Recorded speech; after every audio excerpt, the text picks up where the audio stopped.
নিজেকে শ্রীকৃষ্ণের চরণে সমর্পণ করুন। পরম ঈশ্বর শ্রীকৃষ্ণ হচ্ছেন সব কিছুর অধীশ্বর, তাই তাকে সন্তুষ্ট করবার জন্য সব কিছুই তার সেবায় উৎসর্গ করা উচিত। কুরুক্ষেত্র যুদ্ধের প্রারম্ভে অর্জুন নিজের ইন্দ্রিয় সুখভোগ করার উদ্দেশ্যে যুদ্ধ করতে নারাজ হয়েছিলেন, কিন্তু ভগবানের কৃপার ফলে গীতার জ্ঞানের দ্বারা তিনি যখন পরিপূর্ণভাবে শ্রীকৃষ্ণ ভাবনাপন্ন হলেন, তখন ভগবানের ইচ্ছা অনুসারে তিনি যুদ্ধ করতে প্রস্তুত হলেন। নিজের জন্য যুদ্ধ করার ইচ্ছা অর্জুনের ছিল না, কিন্তু ভগবানের ইচ্ছার কথা জেনে সেই একই অর্জুন যথাসাধ্য বীরত্বের সঙ্গে যুদ্ধ করেছিলেন। ভগবানকে সন্তুষ্ট করার বাসনাই হচ্ছে বাসনারহিত হওয়ার একমাত্র উপায়। কোনো রকম কৃত্রিম উপায়ে কামনা বাসনাগুলিকে জয় করা যায় না। জীব কখনোই ইন্দ্রিয় অনুভূতি শূন্য অথবা বাসনারহিত হতে পারে না। তবে ইন্দ্রিয়াভূত ও কামনা বাসনার বন্ধ থেকে মুক্ত হবার জন্য সে তাদের বৈশিষ্ট্য পরিবর্তন করে যথাযথভাবে প্রয়োগ করতে পারে। জড়জাগতিক বাসনাশূন্য মানুষ অবশ্যই বোঝেন যে সব কিছুই শ্রীকৃষ্ণের এবং সেই জন্যই তিনি কোনো কিছুর উপরেই মালিকানা দাবি করেন না। এই পারমার্থিক জ্ঞান আত্ম উপলব্ধির ওপর প্রতিষ্ঠিত, অর্থাৎ তখন যথাযথভাবে বোঝা যায় যে চিন্ময় স্বরূপের প্রত্যেকটি জীব শ্রীকৃষ্ণের নিত্য অবিচ্ছেদ্য অংশ এবং তাই জীবের নিত্যস্থিতি কখনোই শ্রীকৃষ্ণের সমকক্ষ বা তার চেয়ে বড় নয়।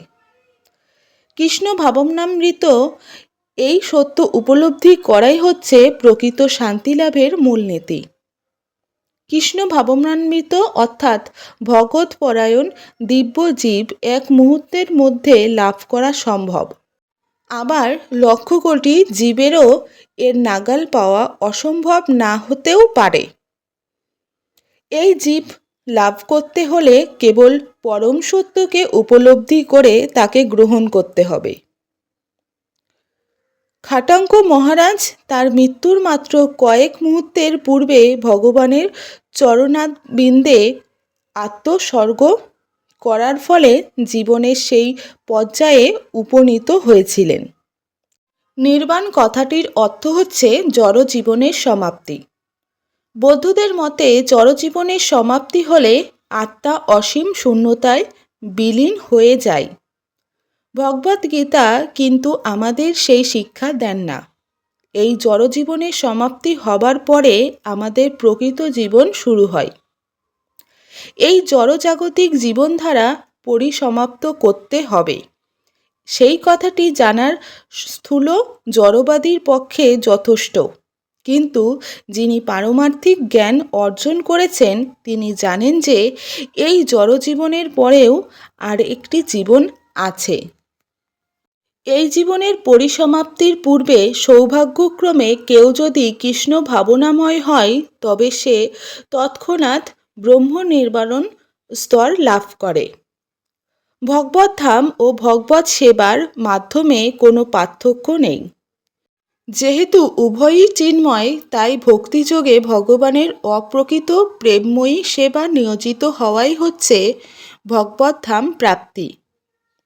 জড়জগতের সমস্ত কর্মই ইন্দ্রিয় তৃপ্তির জন্য সাধিত হয়, কিন্তু চিন্ময় জগতের সমস্ত কর্মই ভগবান শ্রীকৃষ্ণের সেবার জন্য সাধিত হয়।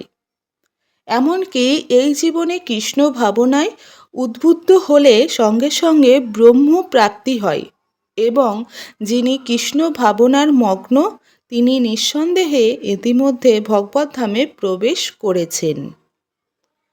হরে কৃষ্ণ। রাধে রাধে। জয় গোপাল। শ্রী গুরু জয়।